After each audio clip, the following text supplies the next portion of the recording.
कितनी एकादशी है? जम के बोलो। 26।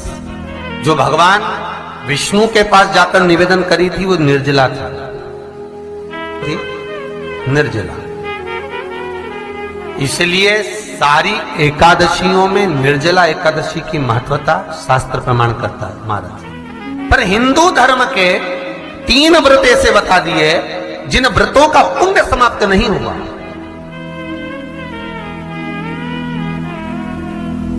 हिंदू धर्म के 3 व्रत ऐसे हो गए जिनका पुण्य समाप्त नहीं हुआ महाराज। क्यों? जिनका पुण्य प्रबलता में बढ़ता गया। पहले नंबर पर एकादशी, दूसरे नंबर पर प्रदोष और तीसरे नंबर पर शिवरात्रि। एकादशी आकर खड़ी हो गई। अब निर्जला के दिन शिव महापुराण की कथा कहती है, स्कंद पुराण कहती है कि आप वर्ष भर की एकादशी का क्रम भले ना करें, पर निर्जला एकादशी के दिन जो तुलसी हम ठाकुर जी को समर्पित करते हैं, वो तुलसी, ध्यान देना, वो तुलसी अगर मान लो आपके पास में रखी है,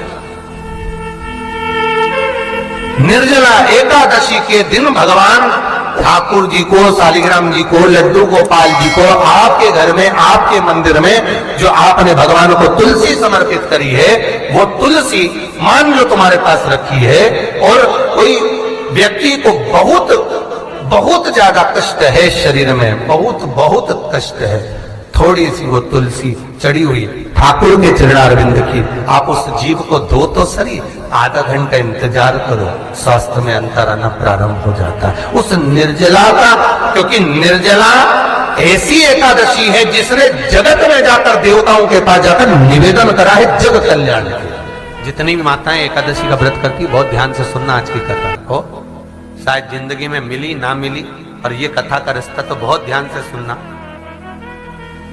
स्कंद पुराण यहां तक कहती है कि इस कथा के चरित्र को जो श्रवण कर लेता है उसको 26 एकादशी करना भी नहीं पड़ती। इस एकादशी की केवल ये कथा सुनकर ही वो तर जाता है।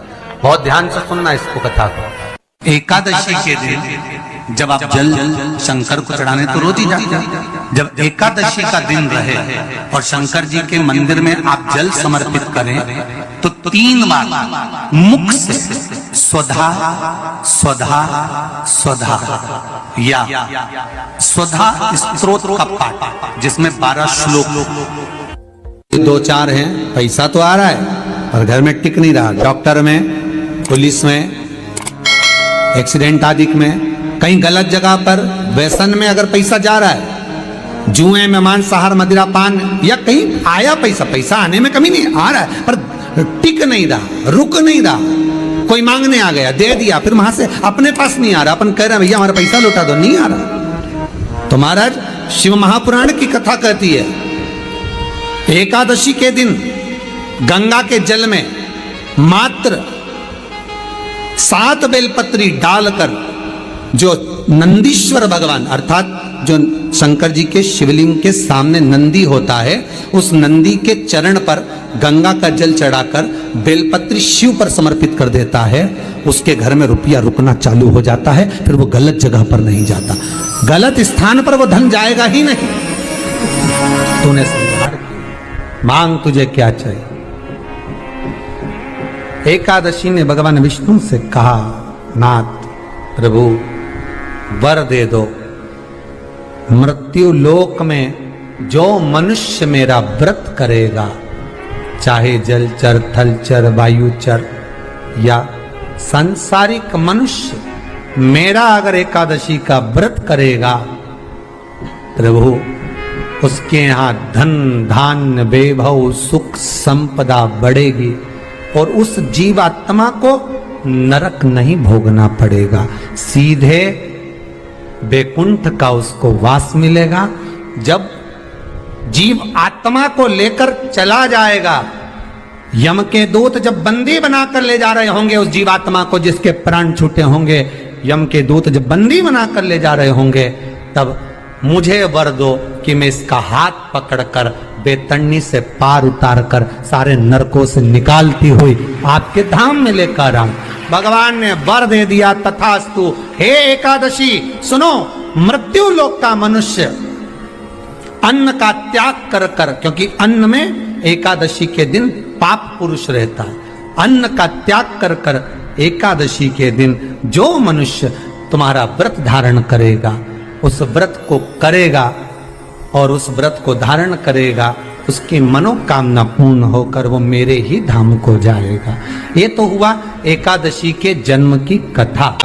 बहुत ध्यान से आज की कथा सुनना कि एकादशी का आपसे आपके बच्चे पूछेंगे, मम्मी हम भगवान विष्णु का दर्शन करते हैं, हम राम जी का दर्शन करते हैं, हम कृष्ण भगवान का दर्शन करते हैं, हम भवानी माता का दर्शन करते हैं, हम शंकर जी का दर्शन करते हैं, हम सारे देवी देवताओं का दर्शन करते हैं, पर ये एकादशी माता तो कभी नजर ही नहीं आती। पूछेंगे कि नहीं पूछेंगे कि तुम जिस एकादशी का व्रत करते हो, इनका जन्म कहां से हुआ, कहां जन्मी थी? एकादशी की जन्मस्थली कहां है? भाई भगवान कृष्ण की जन्मस्थली तो मथुरा है, श्री राम जी महाराज की जन्मस्थली बोल दो जम के अयोध्या है।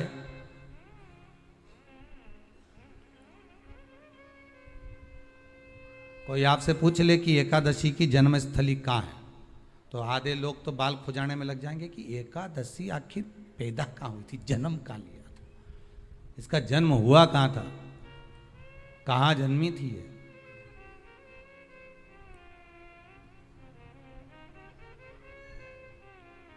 इसका जन्म स्थल है कहाँ? और अगर मान लो जन्म स्थल एकादशी का है,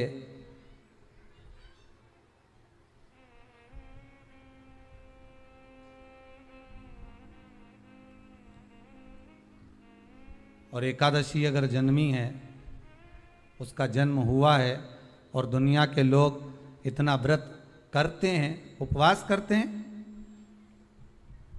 तो फिर इसका जन्म स्थल कहां होगा? तो कहा इसका जो जन्म स्थल है वो बद्रीनाथ। कहां पर है? बद्रीनाथ। और उस बद्री विशाल में भी एक गुफा जिसका नाम है हेमवती। क्या नाम है? हेमवती। उस गुफा में एकादशी का जन्म स्थल है। बद्री विशाल में हेमवती गुफा, जो 12 योजन अंदर प्रवेश करने जितनी है, 12 योजन की गुफा के अंदर, हेमवती के अंदर एकादशी का प्रागट्य हुआ था, एकादशी का जन्म हुआ था।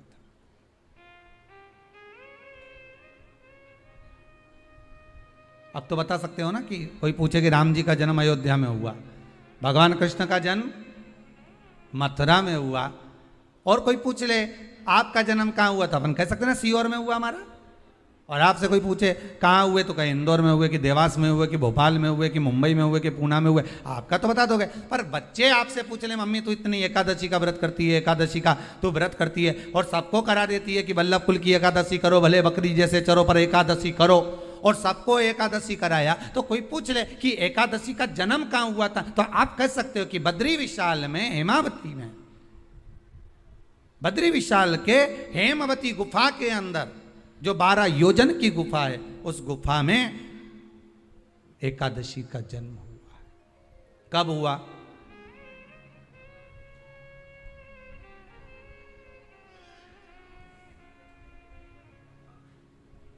जन्म होने का कारण, राम जी के जन्म होने का कारण था रावण का संहार। भगवान कृष्ण के जन्म होने का कारण था कंस का संहार। नरसिंह भगवान के जन्म होने का कारण, प्रकट होने का कारण था हिरण्यकशिपु का संहार। वराह भगवान के प्रकट होने का कारण था कि पृथ्वी को जल पर लाकर ठहराना, हिरण्याक्ष का संहार।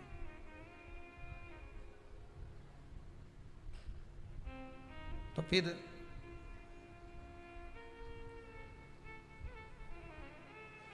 इसके जन्म का कारण क्या है? तो कहा इसके जन्म का केवल एक कारण है। सतयुग में, अब एक और बात का बहुत ध्यान दीजिएगा महाराज, सतयुग एक बार नहीं हुआ कि तुम सोचो कि सतयुग के बाद में द्वापर त्रेता आ गया, त्रेता के बाद द्वापर आ गया, द्वापर के बाद कलयुग आ। एक सतयुग नहीं है, एक त्रेता नहीं है, एक द्वापर नहीं है। ना जाने कितने कितने सतयुग निकल गए, ना जाने कितने कितने द्वापर त्रेता कलयुग, ना जाने कितने निकल गए।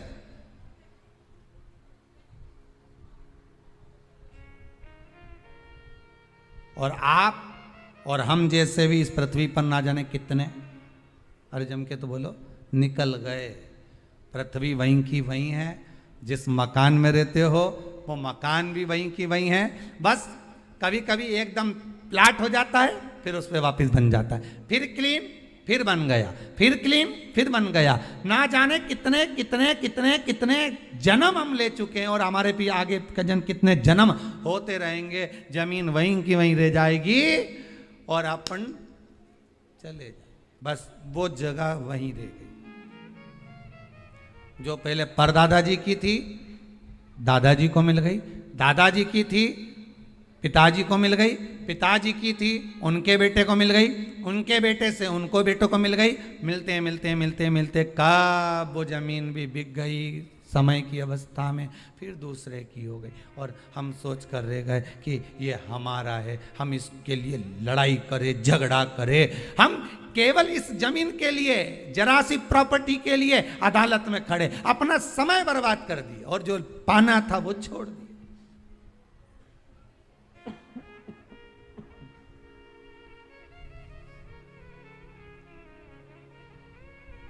जो पाना था वो छोड़ दिया हमने।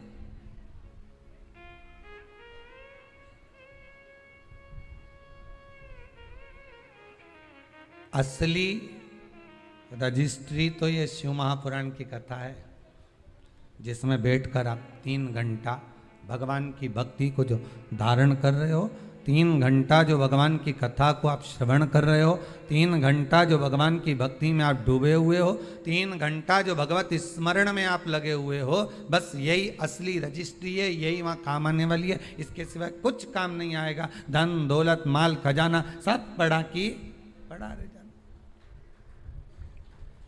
सब धरा की धरा।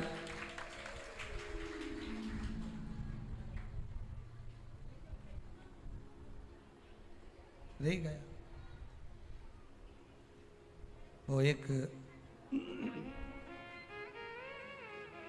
लाइन आप लोग स्मरण करते होंगे, सज धज के जिस दिन